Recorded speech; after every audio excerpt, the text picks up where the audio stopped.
Olá mais uma vez, de novo aqui com um novo episódio do Que Ninguém Te Conta.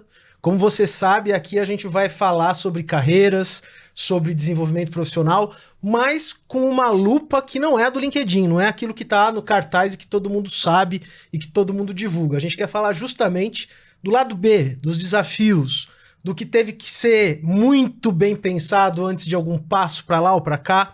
E hoje, nosso convidado é o Mauro Amaral. Bem-vindo, Mauro. Obrigado, muito legal estar aqui. Obrigado você por ter aceitado o nosso convite. Como eu combinei com o Collins, a gente não vai ficar dando spoiler da história do nosso convidado, senão a gente já começa dando informação além do que deveria. Mas, enfim, eu, Rodrigo de Godoy, ao lado do meu colega Felipe Collins.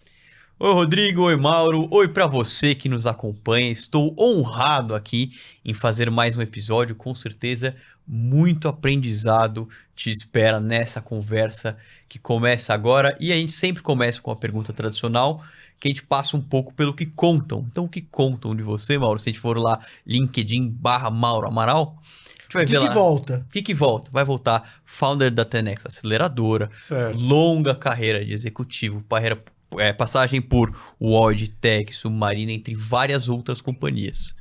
Então, a minha primeira pergunta aqui é: o que não contam sobre a tua jornada e sobre a tua carreira? Como é que foi o começo? Você teve algumas transições, mudou de mercado, mudou de formação, de atuação. Conta um pouco do que ninguém conta sobre a tua vida profissional. Muito legal. É muito bom estar aqui. O tema tem tudo a ver comigo, né? O que não te conta. É legal porque no LinkedIn, no Instagram, tudo é muito perfeito. Exato. Né? E é isso que a gente tem que contar, né? Então, você normalmente no LinkedIn é o final, né? De da trajetória do processo. E é interessante porque a minha carreira começou exatamente no que não te conta. Porque meu pai era empresário, né? Bem-sucedido, um empresário médio, bem-sucedido ali. E meu pai brincava que o orgulho dele é que eu não teria uma carteira de trabalho. Olha então, ele queria que você fosse... Não queria. Ele falava, não queria. Não queria. Ele falava, você vai ser um empreendedor, você não vai trabalhar para ninguém, né? E ele tinha, né? Ele foi, né? Ali, ele trabalhou na GM, né? Ele fez uma formação de eletricista, trabalhou na GM, até menino, assim, 20 e poucos anos, e depois saiu e empreendeu. Né? Tomou um monte de tombo, mas conseguiu depois ter sucesso. Aí montou uma construtora, uma loteadora, algumas imobiliárias. E o orgulho dele, ele falava para mim, você não vai ter uma carteira de trabalho. E eu cresci com aquela história, eu achava legal, porque meu pai era um apaixonado por empreendedorismo. Né? E ele colocou aquele negócio em mim. Né? Tanto que eu sou apaixonado até hoje. Né? Eu sou um grande empreendedor. Né? E eu acreditava naquilo que eu não teria uma carteira de trabalho. Né? E aí o que aconteceu... E aí meu pai me ajudou a montar uma agência digital quando eu tinha 17 anos. Né? Então ele falou, monta em 97. Então em 96... No berço da internet. Não, berço. Uma agência digital fazia banner. Não, site. Eu vou te falar o que eu fazia. Era mais legal que isso. Era mais legal que isso. Em 96, quando o UOL lançou no Brasil, para mim o UOL lançou a internet no Brasil. Exatamente. Em 96. E aí, nessa época, eu trabalhava na imobiliária do meu pai e eu trabalhava no marketing lá. Tipo uma estagiário de marketing. E meu pai me deu uma tarefa que na época eu achei que fazia sentido, mas era uma piada. Era o seguinte, ele entregava muitos folhetos na rua, a empresa dele aqui, folhetos de apartamentos. Sim. Né, muitos. Né? Ele tinha uma máquina para entregar folhetos, muitos apartamentos, muitos empreendimentos. Aí ele me chamou e falou assim, eu quero que você controle qual folheto vende mais. Qual de folheto, de tipo do folheto? Não, qual ponto de farol que a gente entrega folheto vende mais? Falei, tá bom, vou começar a medir. É o que hoje chamamos de modelo de atribuição do Google Analytics. Modelo de atribuição já é difícil hoje. Pois é. O Google Analytics, imagina em 96, né? Aí eu tava em 96 lá, eu comecei a ver aquilo e eu percebi que era impossível. Impossível, né? Aí lançaram o UOL, eu falei, meus problemas foram resolvidos. Vou fazer um site, o cara vai entrar no site, colocar um cadastro, acabou. Problem solved, né? Aí a gente fez um site, convenci lá meu pai, o molecão tinha 16 anos. Eu lembro que era caríssimo fazer um site. Sim. Caríssimo, era uma inovação. E tudo era pago, né? Brutal, Hoje o povo tem internet, a gente não paga mais o acesso. Imagina fazer um site em 96 para uma imobiliária que tinha centenas, milhares de apartamentos. Então era muito complicado. Mas fizemos lá. E eu até lembro, engraçado, que a gente contratou uma empresa de um cara que o nome do cara era Weber, o sobrenome dele. Trabalharam com a Você web. nasceu pra isso, Exato. cara, né? O sobrenome Piada dele é feita. Weber. E a gente fez aquele site, deu muito trabalho, mas saiu o site. E quando a gente lançou o site, né, dessa imobiliária, 0 resultado. E nesse período era um site que vocês colocavam os imóveis disponíveis. Imóveis. Eu colocava Tá, lá, classificado. Como tem classificados hoje online. Exato. Classificados online. E aí tinha os imóveis disponíveis e tal, aí colocava no folheto lá o site, né? Beleza, 0 resultado, 0. Não tinha um resultado. E aí meu pai começou a me impressionar, né? Isso já era em 97, um ano depois dessa história, eu tava com 17 anos. Ele começou a me impressionar assim, cara, o seu site não funciona. O seu site não funciona. E meu pai é um casca grossíssima, né? Eu lembro que ele ia pro escritório às 6 da manhã, eu ia às 9. Ele me acordava e ela falava assim, o seu site não funciona. Caraca, mano, o site não é meu. Bom dia pra você Bom também, dia, né? não, mas bom dia nada. Me cutucava, ó, eu tô indo trabalhar já, né? E o teu site não funciona, você precisa resolver o teu site. Fez dias isso comigo, meses. Chegou um dia, eu fiquei muito bravo, chamei minha mãe e falei, mãe, é o seguinte, é impossível, eu vou sair de casa, eu vou brigar com esse cara, eu não consigo resolver. Ela falou, você tem que resolver, você conhece seu pai, você tem que resolver o site. Você só tem uma alternativa, resolver o site. Senão ia te perseguir pro Não, resto da vida. E aquilo foi me forjando como ali um profissional de resolver problemas, né? E aí consegui lá, estudei um monte, como poderia fazer um site dar certo. Eu descobri que tinha que ter tráfego, né? Que eu nunca tinha pensado nisso. Cara, precisa ter tráfego. Cara, é verdade. Ninguém Precisam saber entra. onde está o site, né? Eu lembro que eu comprei um livro de um cara que era Tom Vassos, da IBM. O primeiro cara falou sobre internet, negócio da internet. Eu tenho um livro até na minha casa, lá tá até tudo amarelo. Ele falou, os sites na internet de hoje são iguais shopping centers dentro de fazendas. Cara, aquilo me deu um... Ele falou, não tem nenhuma avenida, não tem avenidas para chegar. Eu falei, cara, faz total Ótima sentido. definição Ótimo, disso aquilo da lá, internet. sabe... E é isso mesmo. Eu falei, cara, é isso. Aí como é que gera tráfego? Ou comprava mídia no UOL e no Terra, que não tinha, porque tinha pouquíssimo inventário. O inventário que tinha era caríssimo, lançava para as grandes agências e tal. Ou você ranqueava no KD. Para os mais jovens, cadê?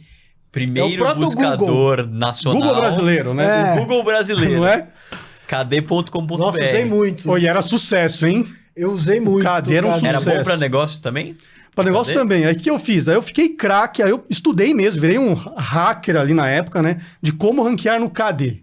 E eu fiz um monte de curso e fiz lá, né? Assumi o site, fiz lá toda a otimização do site, meta tag, description, link building, não tinha nada desses nomes na época. Que hoje depois é os nomes- bonitinho, chamam de SEO, SEO. era massa agora. Não tinha nada, né? Eu fiz porque o cara te ensinava, você ia fazer, você pegava um monte de dica de um monte de lugar e fui fazendo aquele site. E assim, deu certo o site. Você pesquisava no KD qualquer coisa de imóveis, aparecia o site lá da imobiliária do meu pai na frente. Por 2 motivos. Um, que ninguém fazia nada. Deviam ser poucas Não era imobiliárias também. Não era nem oceano azul, era cristalino. É. Né? E outra porque eu levei a sério o jogo daquele negócio de resolver aquele problema. E a gente resolveu.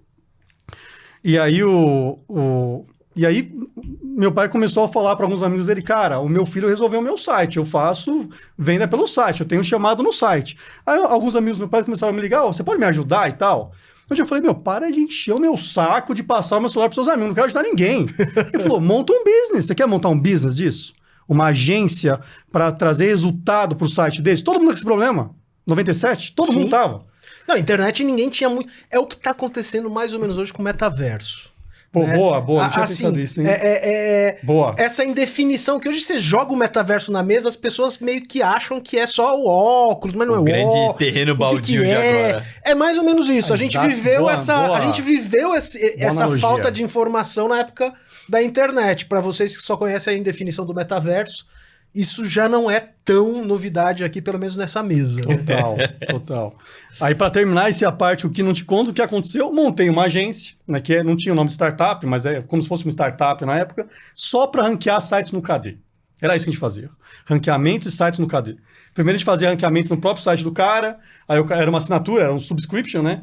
Aí o cliente parava de pagar, eu não conseguia tirar o ranqueamento dele. É, porque o trabalho já estava feito. Aí eu comecei a criar um conceito que eu chamava de página, que era como se fosse um hot site, né? E aí eu criava uma página, ranqueava aquela página, se o cliente parar de Que pagar, você tinha domínio derrubava sobre a página. Então, aí beleza. Aí eu fiquei 3 anos com Quando isso. você fala a gente, era você e mais alguém? Não, tinha 25 pessoas, montamos um time. Aí Foi já- sério. Ah, então isso a gente já tá Não, quando a falando gente de montou- 90 e quanto? Não, 97. 97 mesmo. Quando meu pai falou, vamos montar um negócio, eu montei lá um mini business plan, né? E a empresa dele era um negócio, era próspero naquela época, né? A imobiliária dele e tal. Aí montamos um time mesmo. Aí você deu um espaço do prédio dele lá e montei um time.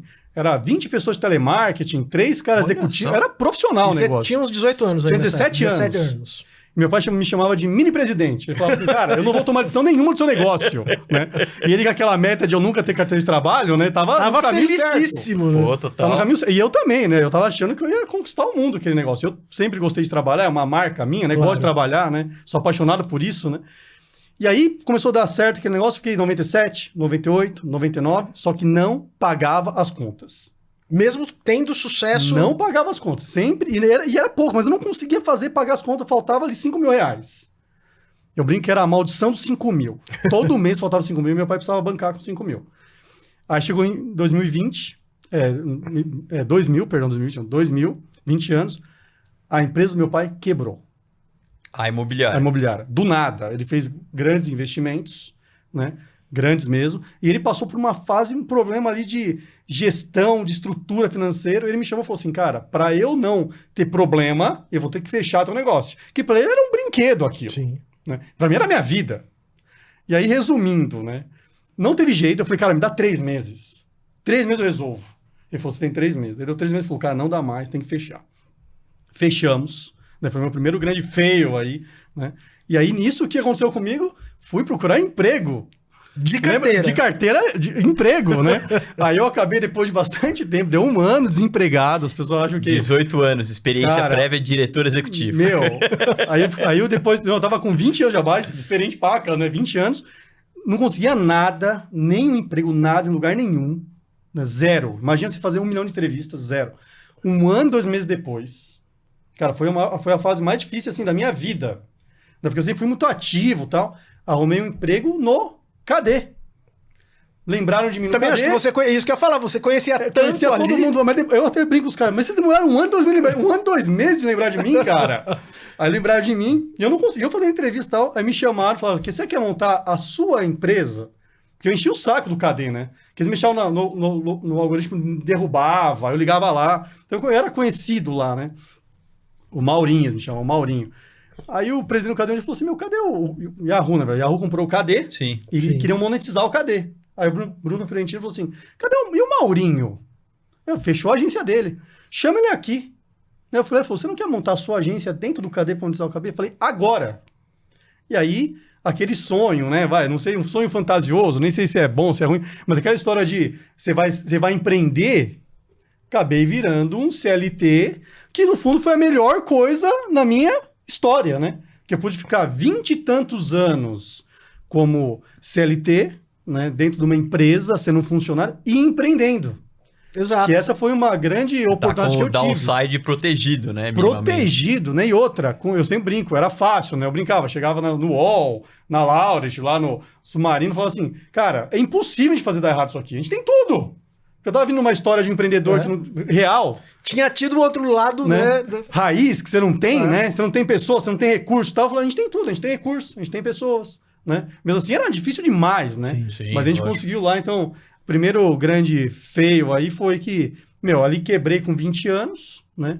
Junto ali com meu pai, né? Tive que fechar uma agência e aí fui procurar emprego, de fato, né? Porque eu não tinha o que fazer. Demorei 1 ano, 2 meses, né? Mesmo tendo experiência, estando na internet, que era o boom da internet na época, né? Bem difícil. E aí fui, e aí consegui entrar no Yahoo KD, né? Para monetizar o KD. E começamos lá, comecei uma vida de empreender dentro de empresas, de novos Quanto tempo negócios você ficou no dentro do KD? Fiquei 5 anos. Aí depois, eu fiquei KD 2 anos, depois era Yahoo mais 3 anos, né? Que era Yahoo KD, né? E Fiquei você, 5 anos. nesse meio tempo, você estudou? Você tem formação formal, assim, de ensino superior? Ou você foi mais pelo lado de empreender, hustle mesmo, e fez dropout de faculdade? Assim, eu estudei, né? Mas normal, o que dava para eu fazer na época era uma faculdade no Brasil, né? Eu tinha um sonho de fazer faculdade fora. Não consegui fazer nessa época por conta dessa fase difícil. Sim. Beleza, aí eu fiz uma faculdade no Brasil normalzinha, né? E aí depois, eu sempre tive um sonho de estudar fora. Sim. Né? Era um sonho que eu tinha. Isso é um conselho que eu dou, né, para as pessoas que são jovens aí. Faça o que você puder fazer para ter essa experiência. Né? Como isso muda, né? Sem dúvida. Como eu sofri na minha carreira de não ter um inglês native speaker, né? Então, assim, é um conselho que eu dou. Faça. Arruma um jeito de fazer isso. Claro que depois eu resolvi, mas demorou. Né? Já demorou.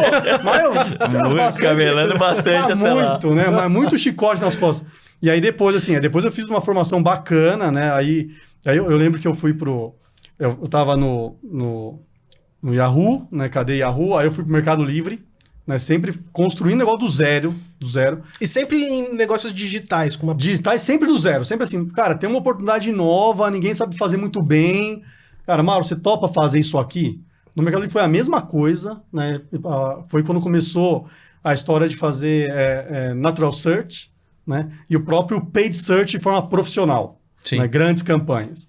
Né? O maior cliente de Paid Search na época era Mercado Livre, né? Que era o maior investidor em ads e tal. E eu estava no Yahoo, né? Eu estava do lado na mesa, né? Eu servia campanhas para o Mercado Livre. Aí me convidaram, Mauro, você não quer vir para cá para fazer o que você faz aí? Eu falei, eu topo, né? Aí eu fui para aí, montamos uma grande estrutura de Paid Search. Foi um baita de um sucesso esse case, depois eu quero contar. Foi um baita sucesso esse case que a gente fez no Mercado Livre. Por conta desse case, eu fui para o Submarino, né? Para estruturar todo o marketing digital. O Submarino era o maior investidor em marketing digital no Brasil em 2005, 2006. Disparado. Olha só. Maior disparado. Na época, o investimento era tipo 35 milhões de reais. Quando eu cheguei a assumir aquele negócio. E aí, isso só na raça, tá? Na raça. Né? Porque eu não tinha nem tempo para estudar, né? Não tinha tempo. E aí, quando eu fui pro UOL, né? Quando eu entrei no UOL em 2007, né? Para fazer o primeiro projeto que chamava Produtos Digitais, aí eu fiz um plano que eu queria estudar. Aí eu consegui fazer o MBA no INSPER. Foi muito difícil para mim, que eu tinha me formado numa universidade bem mais simples, né? Cara, foi muito difícil, eu não estava pronto para aquilo, não tinha a maior condição de fazer o INSPER, né? O MBA executivo, mas ralei, estudei pra caramba, e depois eu fiz várias formações internacionais, né? Eu fiz... aí eu direcionei minha formação acadêmica para o desafio que eu tinha no ano. Sim. Tá? Então eu sempre falava, qual é o desafio do ano? Daí eu tive um bom apoio do UOL, o UOL me ajudava nisso, né? Sempre era um collab ali. Então eu tenho curso, eu fiz uma formação executiva em Harvard, de inovação em produtos, eu fiz de M&A para empresa de tecnologia em Stanford, eu fiz em resolução de problemas complexos pela MIT, né, especializações mesmo, né? Aí eu fiz em governança corporativa pela Kellogg, a gente trabalhava até junto nessa época, que a gente precisava montar um conselho executivo no ODTech. Né? Aí eu tive a ideia lá, falei, preciso montar um conselho executivo. Nunca tinha feito uma reunião de conselho. Aí eu busquei qual que é o melhor curso de conselheiros no mundo. Aí eu descobri que era na Kellogg, e eu lá fiz uma formação de conselheiro executivo, né? Então, aí eu fiz também transformação digital pela Berkeley e finanças e accounting pelo Wharton. Legal. E negociação por MIT. Pela New York University. Mas, Então você percorreu todo o Ivy League. pergolado da Ivy League, exato. Eu só não fiz Colômbia né? ainda, mas eu quero fazer. Por enquanto. Por enquanto. Eu tava na meta de fazer, agora me deu uma pandemia. Mas, Mauro, me fala uma coisa. Você trouxe, né, que você fez uma faculdade que quando você fez a primeira pós-graduação, você sentiu ali, né? O baque. Mas você tinha uma experiência on the job, Vivencial, prática, né? vivencial, que também nenhuma faculdade muitas vezes ensina. Entregado, Mas isso, de alguma forma, não te trouxe um equilíbrio, né? Trouxe. Isso é pergunta ótima, Godoy, porque assim, é interessante, quando eu fui pro INSPER, né, lá que eles fazem uma seletiva sua, né? E eu já era um diretor executivo do UOL. Né? Então, quando eu fui pro UOL, eu tinha 26 anos, eu era o diretor executivo mais novo do UOL, né? Era uma posição relevante ser um diretor executivo no UOL, sentar na mesa do conselheiro. Só que eu tinha uma formação simples, né? Não era uma formação ruim, mas de uma universidade simples, né? E eu lembro que o conselheiro falou, Mauro, pela sua formação, a gente não conseguiria colocar você para dentro. Mas pela sua carreira, e não pelo seu cargo, porque o cargo meio tanto faz, mas pelos projetos que você construiu, cara, você vai equilibrar. E eu lembro que quando eu cheguei para fazer o INSPER, as pessoas eram muito melhores formadas do que eu, como degree mesmo, sim, né? Sim. Mas muito menos experientes do que eu tinha construído na carreira, né? Agora é interessante, Godoy, porque assim, só consegui chegar lá e fazer essa formação porque eu tinha ralado muito. Exato. né? Então eu tinha ralado muito, né? Então assim, eu vejo hoje, né? E eu sou contra essa campanha do vida fácil, quero construir uma empresa bilionária, né? Quero fazer um unicórnio. Sem fazer muito esforço e sem estudar muito. Falo, pô, cara, você tem que escolher. Tranquilo. Querido. Não vou julgar se você querer ter uma vida safe, né? Cada um sabe muito bem o que agrada. Mas se você quer criar um unicórnio no Brasil... Não é na tranquilidade. Queridão, você tá num lugar difícil pra fazer isso. Você vai ter que ralar muito. Qualquer né? tipo de empresa digital ou não, né? Qualquer empresa. Estatisticamente, 80% das companhias morrem nos primeiros 2 anos. Exatamente. Mauro, você mencionou uma coisa aqui, que você falou das escolas que você estudou, mas eu tô interessado no aprendizado que você teve on the job, no sentido da tua carreira, especialmente da vivência empreendedora. Que eu acredito que vivência empreendedora dá pra gente uma série de competências mesmo que você não ganha e que você não aprende em lugar nenhum. Perfeito, tô contigo, concordo plenamente. Quais dessas competências, ou o que você pode destacar que você aprendeu e você aprendeu muito mais na prática do que qualquer teoria pode ensinar? Eu tenho uma filosofia que é o seguinte: a teoria ela serve para fundamentar a sua prática. Sim. Tá, isso eu acredito. A teoria ela é boa, porque ela fundamenta a sua prática. Mas o sucesso vem da prática, vem da expertise do dia a dia, de pegar a moeda no chão. De ir lá e pegar a moeda no chão, né? E isso se aprende no dia a dia. Se aprende tomando pancada, né? Então, algumas coisas que eu aprendi, assim, na minha carreira, né? E eu acho que drivaram o meu sucesso, de conseguir, né? Crescer dentro de companhias e criar projetos realmente relevantes. Foi uma que eu acho importante, é você ser resiliente.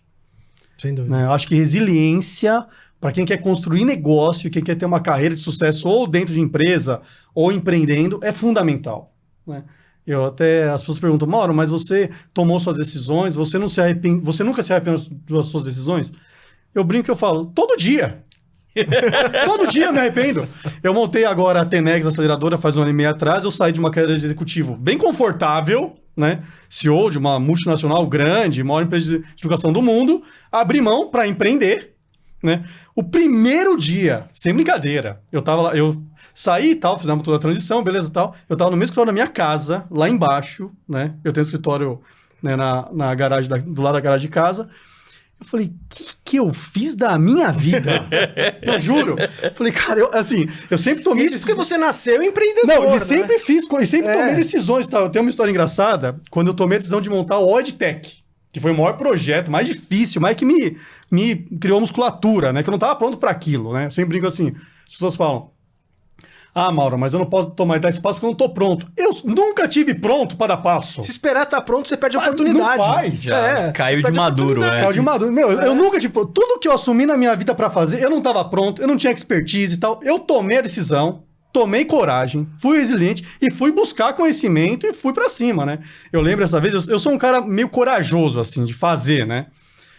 E aí eu lembro que eu sempre tomei decisões de mudar, né? Sempre estava bem, a minha carreira sempre uma carreira bem próspera de sucesso de negócio, de fazer os projetos darem certo, e convidar, e abrir mão e ir para outro projeto e tal. E aí, no Auditech, eu estava num projeto bem grande no UOL que eu tinha feito, comecei do zero no UOL, né? Que era produtos digitais. Não tinha um produto, não tinha um cliente, né? E eu lembro que, quando eu cheguei no UOL, alguns diretores não muito amigos me chamaram, primeira semana, e falaram assim, cara, você sabe que você é o terceiro que vem aqui para fazer esse projeto. Cara, não vai dar certo. Falei, welcome. Falei, boa receptividade, né? Se fosse fácil, boa tarde para você também. Obrigado, né? Aí o cara provou lá, tecnicamente, tudo que não dá certo, né? Falei, caramba, que recepção, né? Aí depois e aí os caras estavam apresentando, tá, os caras muito mais tempo do que eu, porque não ia dar certo, porque eles estavam usando uma falsa amizade, né? Assim, não, eu tô te ajudando. O cara queria acabar comigo. Era semana, né? Matar no berço, né? Matar no berço. Eu falei, mas como é que eu escapo dessa, né? Quando o cara terminou tudo, eu falei assim, e se eu fizer tudo diferente do que vocês falaram até agora? Exato, é o viés de confirmação. Não deu certo uma vez, logo você entende que não vai dar certo nunca mais. Quando, na verdade, você muda uma variável ou todas, que nem você falou, a equação inteira muda, né? Aí eu falei, e se eu fizer tudo diferente, que garantia você tem que não vai dar certo? Não tem resposta. Não tem resposta, né? Mas eu queria te perguntar uma coisa que eu acho que tem a ver tanto com o perfil do empreendedor, quanto do profissional de mercado. Eu acho que muita gente que nos ouve e nos vê acabam se deparando com isso alguma vez.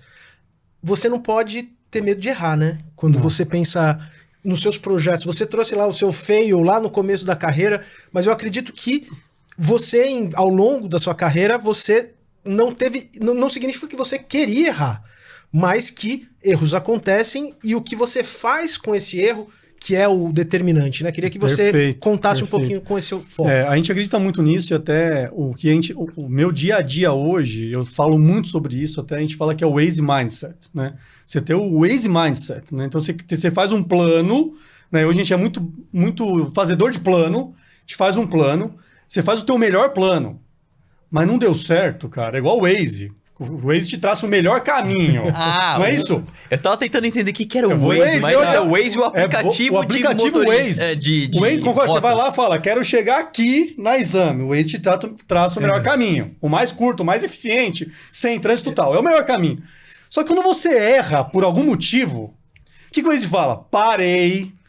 Se dane. Depressão, não vou andar mais, dá seus pulos, vai sozinho. Cara, na hora recalculando rota. Ele vai recalcular a rota para trazer também o melhor caminho. Então o erro, ele tá no processo, é impossível ter sucesso sem erro. Impossível. Até isso eu acho que é um grande problema nosso brasileiro.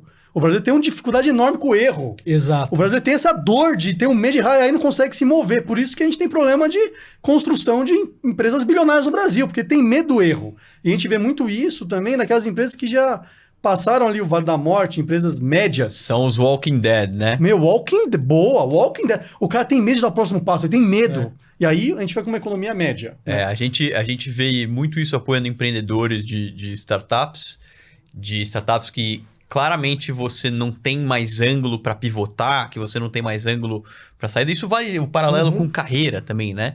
Mas você continua porque você fica preso ao status quo daquele negócio e aí tem síndrome do custo afundado e você não consegue tomar a decisão de falar assim, tentei, meu experimento era esse, minha vontade era essa, errei, qual que é o próximo, vou recalcular a rota. Exatamente. Mas você que passou por tantas empresas ao longo desses anos da sua trajetória, você acha que essa visão do erro pode não estamos efetivamente onde deveríamos estar, mas você acha que está mudando? Você acha que o mercado, as empresas estão começando a encarar diferente? Começo, viu? Começo. Ainda não é um negócio assim, a gente não recompensa erro.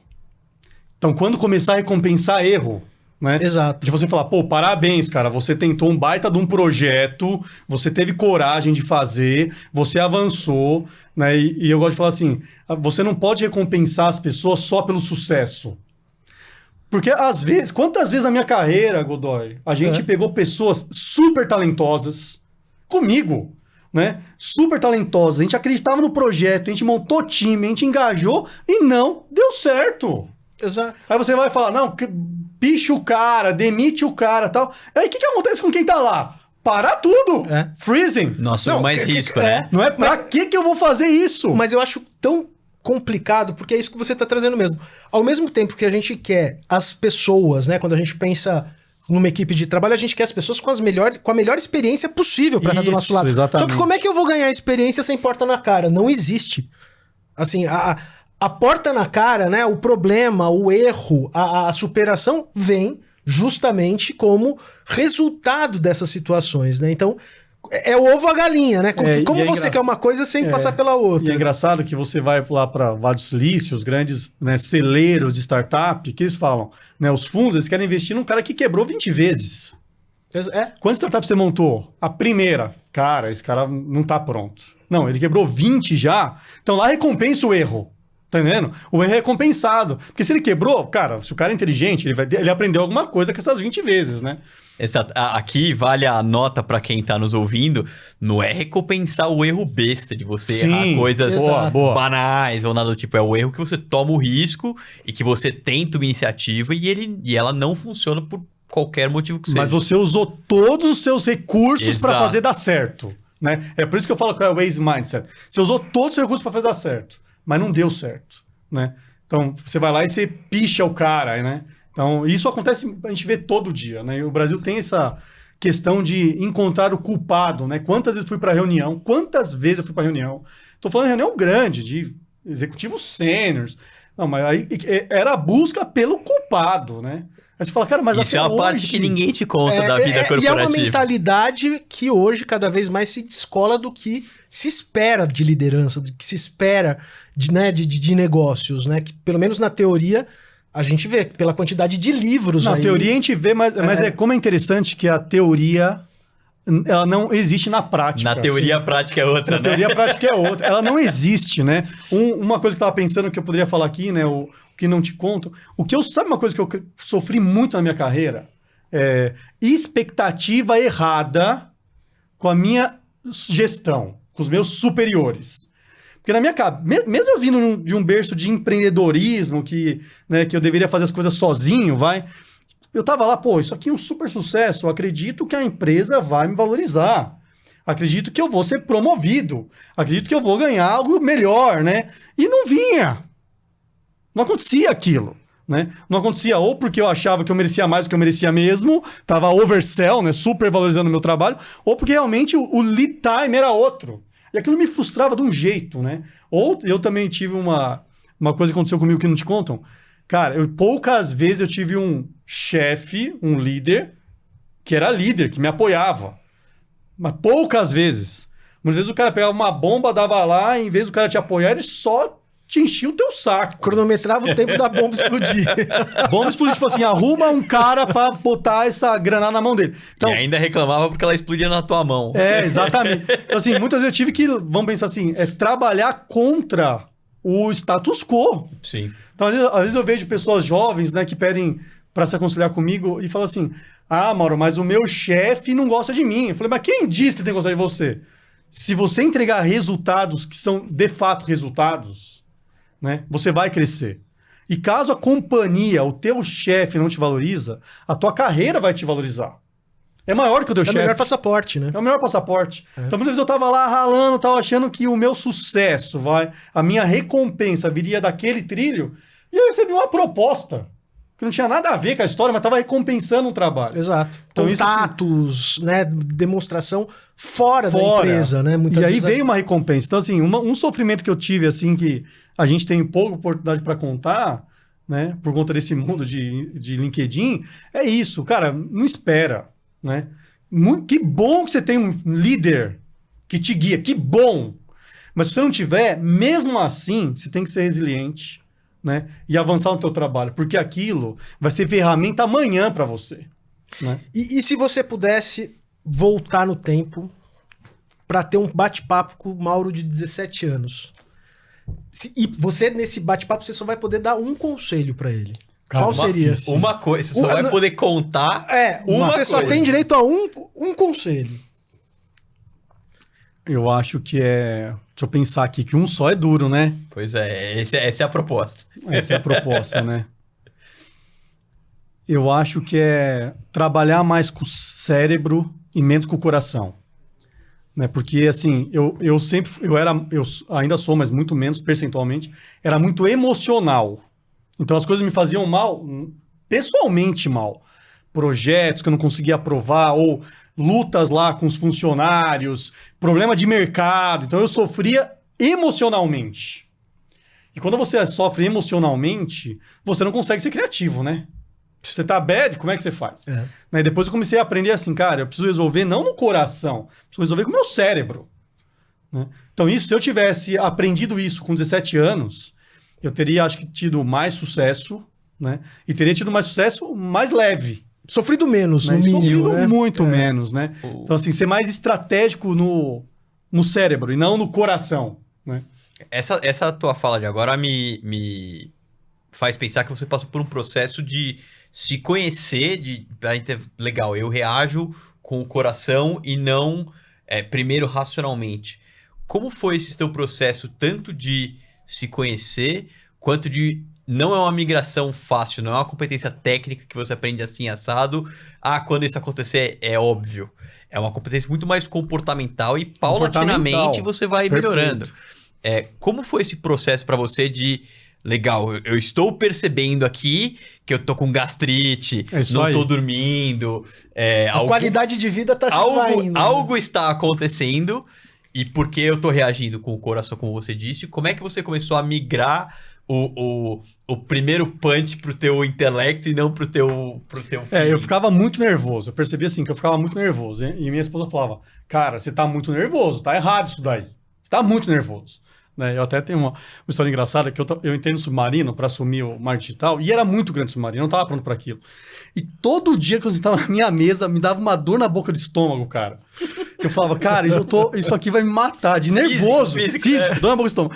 E eu achava que era nervoso, mas eu descobri que eu tomava um café no térreo. Era um café muito forte. Aí eu comecei a descobrir, cara, eu tô achando que aquele café. Aí só uma brincadeira que não era nervoso, era um café. Mas no fundo, né, eu passava muito nervoso. Ficava nervoso, ficava estressado e tal.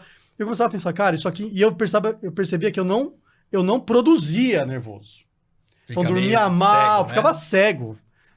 Dormia mal, todo dia estava estressado, não conseguia ser criativo. Porque no fundo, o nosso dia a dia, a gente tem que produzir. Né? Acho que a meta é produção. Não interessa o que você faz, você tem que terminar o dia falando, eu produzi hoje melhor do que ontem.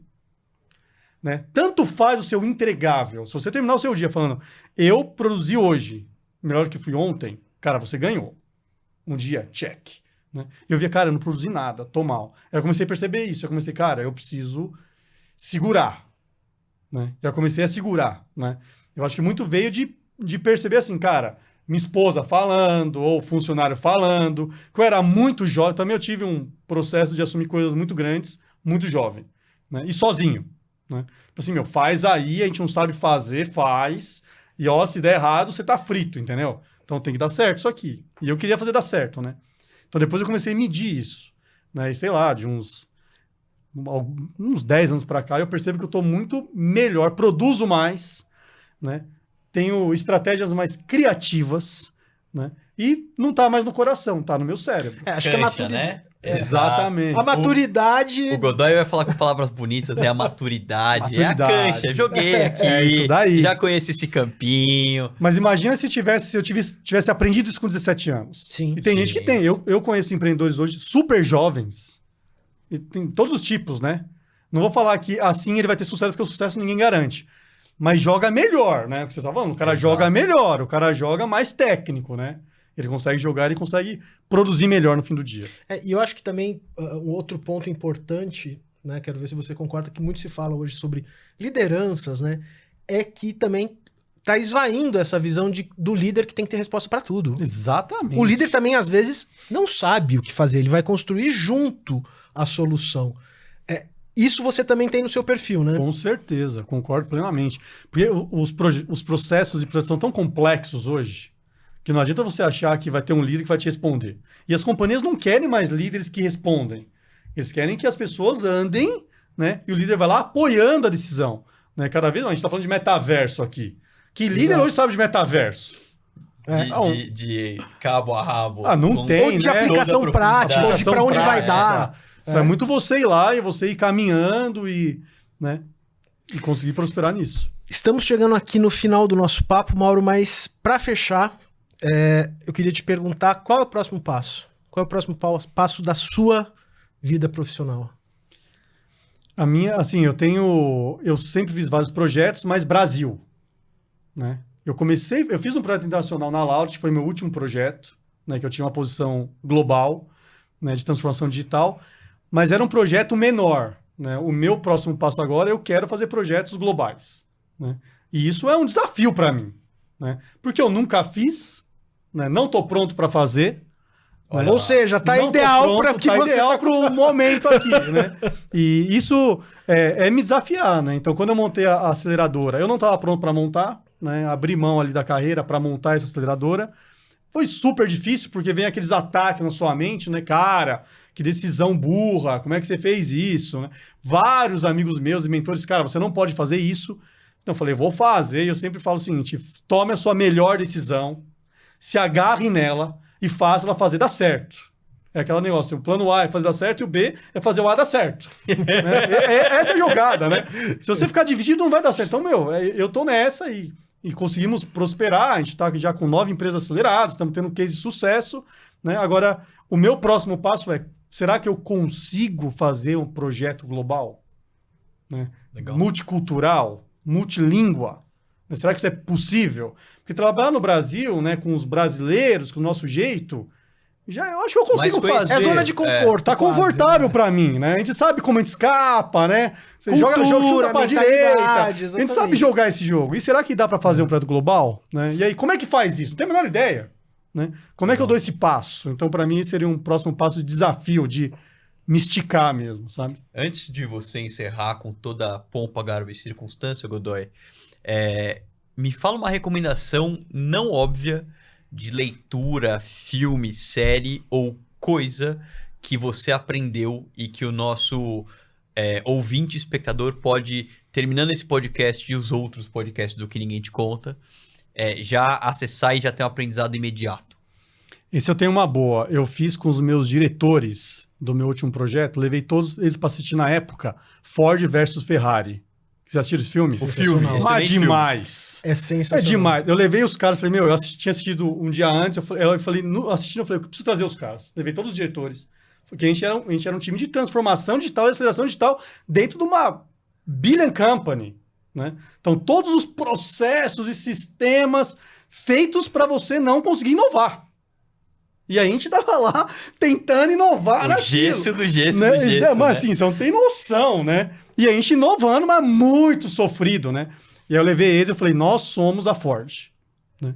Então, nós somos a Ford. Então, assim, eu acho que a Ford é uma realidade, né, no filme, né, trazendo para nossa vida real, de todo mundo que quer construir uma carreira ou quer construir um negócio, né? Você não vai encontrar os melhores fatores, né? Os melhores, você não vai ter, nunca você vai ter isso. Os melhores recursos, as melhores pessoas, os melhores investimentos, você vai ter que encontrar os seus caminhos do sucesso. Então esse filme você falou, eu lembrei, a gente fez essa... Foi muito legal, cara, foi muito legal. Depois a gente fez lá uma resenha com o pessoal, né? Cara, foi rico, sabe? Rico. E as leituras que cada um trouxe a sua avaliação. Ele falou, muito cara, legal. Ali eu tive que fazer isso mesmo. Pô, se eu tivesse feito aquilo... Então, eu recomendo esse, que você traz pra prática, sabe? Já anotei aqui para rever no final de semana. Boa. E fica a dica aí para vocês, já fechamos aqui o nosso papo com uma dica que possivelmente você vai encontrar em algum streaming que tem disponível aí, porque hoje a gente tem vários, né? Assustador também. Pois A gente acaba gastando mais em streaming do que a gente antes gastava em um pacote de televisão. Eu fiz essa conta, é verdade, é verdade. Assustador. Mas, enfim, quero agradecer a sua presença aqui, Mauro. Privilégio estar aqui. Muito obrigado pelo seu tempo, pelas suas histórias. Eu acho que ficam aprendizados importantes aqui, como toda essa questão do erro, do líder que não tem medo de desbravar. E que dá para ser. Quando a gente pensa em empreendedor, a gente não pode esquecer que a gente pode ser um empreendedor dentro da empresa, o intraempreendedor, e levar esse repertório, né, de qualquer empreendedor também para o desenvolvimento da sua carreira, caso seja essa a sua trilha. Felipe, muito obrigado pela companhia mais uma vez. Muito obrigado, Mauro. Muito obrigado, Rodrigo. E o último agradeço. lembrete para você que está nos assistindo e nos ouvindo. A melhor forma que você faz este podcast, este videocast crescer é avaliar onde você escuta, Spotify, Apple Music ou dentro do site do Exame, e também comentar e divulgar nas redes sociais. Eu, claro, se você gostou, pega o highlight do que o Mauro falou hoje e coloca nas redes sociais, que você com certeza ganha pontos também no seu relacionamento com seus pais e com seus líderes e liderados. Inclusive indicando erro pra gente. Se você acha Pois que a gente, pelo erro, aqui pelo nosso papo, acho que ficou claro, né? Que o erro não é um problema. O erro tem que ser uma plataforma de melhoria. Até o próximo episódio e bora lá.